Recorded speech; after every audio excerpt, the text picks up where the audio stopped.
Fox Football runs it way back. Kendall Gammon mines the wealth of knowledge of former players. Brought to you by Mid-American Wealth Advisory Group. Let them design the financial plan that is right for you. MidAmericanWealthAdvisory.com. Now, here's Kendall.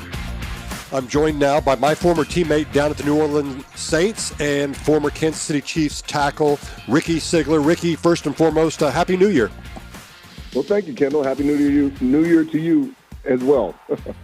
Oh, okay. So we've known each other a long time. We were on we crossed paths with the Saints in 1997. That was after a 4-year stint with the Kansas City Chiefs. You played offensive tackle in this league. I see right offensive tackle most of the time, but did you play some left as well?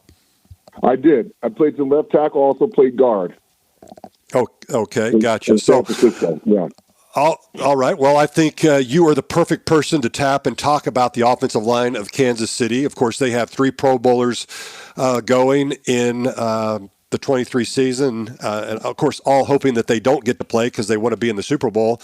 But Joe Thuney, Creed Humphrey, and then, of course, Orlando Jones. Just talk to me about Orlando, since he is the tackle, and what you see in him. There's been a lot made this year of how he's playing. Is he quick enough? What's going on with this? I'm just curious, your take as somebody who played this game for 7 years, of what you see in Orlando Jones. Well, Orlando is, he's a big guy. He's got long arms, and I think the difference we're seeing this season with his play as opposed to when he got here is, if you look at the scope of things, it kind of goes back to Tyreek Hill being traded away. And I say that because prior, when Tyreek Hill was here, Mahomes has his 1-2 with Kelsey and Hill. So, the ball was coming out a little bit quicker, and things were a little bit different dynamically with the offense versus now that Mahomes doesn't have that deep threat guy. Of course, everybody knows that Tyreek has to be double teamed, and everyone knows that they double team Kelsey. So that takes some guys out of the equation. And this season, we really don't have anyone other than Kelsey that has to be double teamed. So I said all that to say this.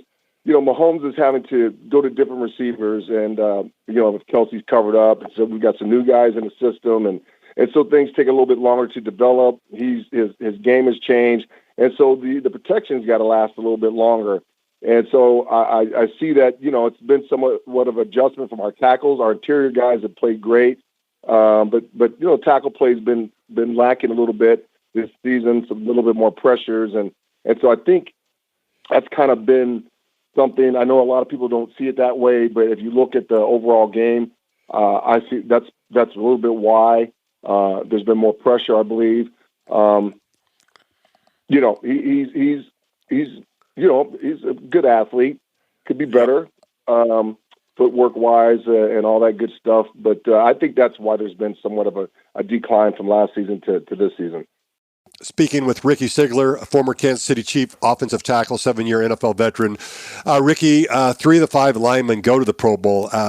It's also been said that maybe Trey Smith was overlooked on the right guard spot, which it's hard to believe that you could actually make a case for 4 out of 5 guys going to the Pro Bowl. But in general, when you look at Creed Humphrey, and I assume you watch him a little bit, for a guy to be going to the Pro Bowl in his second year, and many say he was snubbed last year as he was considered one of the best, what does that say for Creed, and what does that say for the future of the offensive line of Kansas City?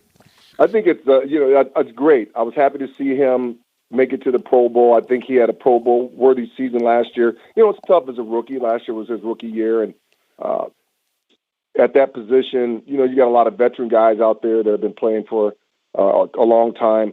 And to, send a rookie to the Pro Bowl at the center position is quite it's a little bit to ask.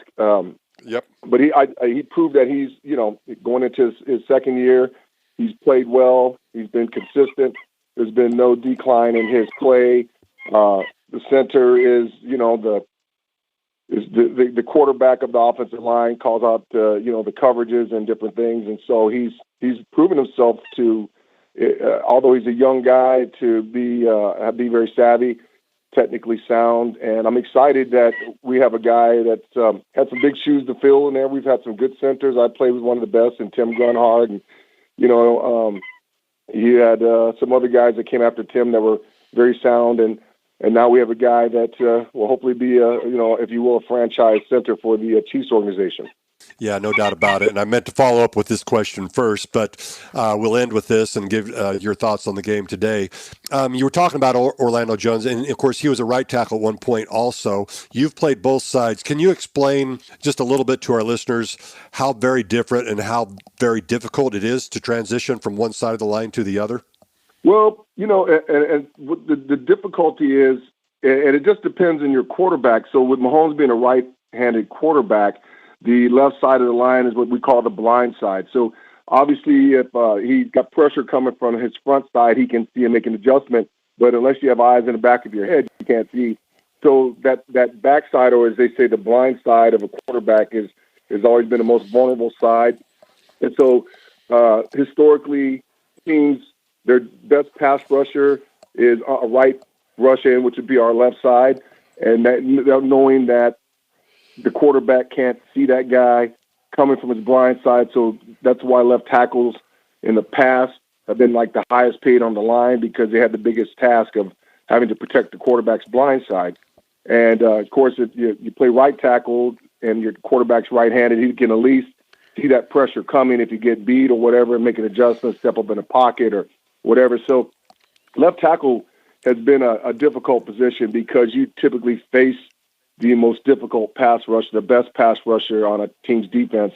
But, those were years ago. Now, both sides, right and left side, have great pass rushers that can put pressure on the quarterback. But that blind side has always been a tough one. Yeah, there's no doubt about it. Again, speaking with Ricky Seigler, 7-year NFL veteran, 4 of those years with the Kansas City Chiefs. Before we let you go, just your thoughts on today's game against the Denver Broncos and how you see it going. Well, the Broncos have a very good defense, and they played us tough. That last game we played them, we can't look at the woes they're having at the quarterback position or some of the things that's going on with the organization.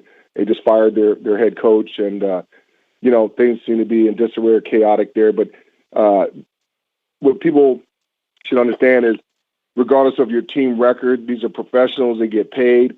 And it's a division rivalry. And so we have to go out and take care of business, execute, on both sides of the ball so that we can win this game. There's no given. There's no record into consideration. You can't say, they're struggling. It's an easy win. Chiefs got to go out and play Chiefs football for 4 quarters and come out with a win. All right, that sounds good. He is Ricky Seigler, 7-year NFL veteran for the Kansas City Chiefs. Ricky, appreciate you joining us. You're listening to Fox Football on 101 The Fox.